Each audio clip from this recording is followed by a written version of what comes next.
ہم کریں گے ہر مظلوم کی حمایت۔ السلام علیکم ناظرین، میں ہوں حرین فاطمہ اور آپ دیکھ رہے ہیں حمایتی نیوز HD چینل۔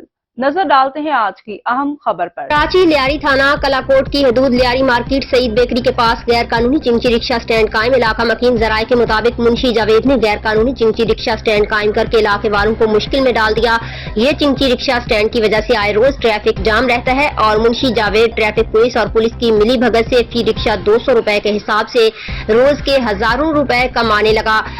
نگراں وزیر اعلیٰ Sindh, chief secretary Sindh, commissioner Karachi, IG Sindh, additional IG Karachi, DIG traffic Karachi, SSP traffic, SHO کلاکوٹ اس کا نوٹس لے لیاری مارکیٹ سعید بیکر کے پاس غیر قانونی چنگچی رکشہ سٹینڈ کیا جائے اور بھتہ خوری میں ملوث کرپٹ ٹریفک پولیس اہلکار کے خلاف سخت قانونی کارروائی کی جائے۔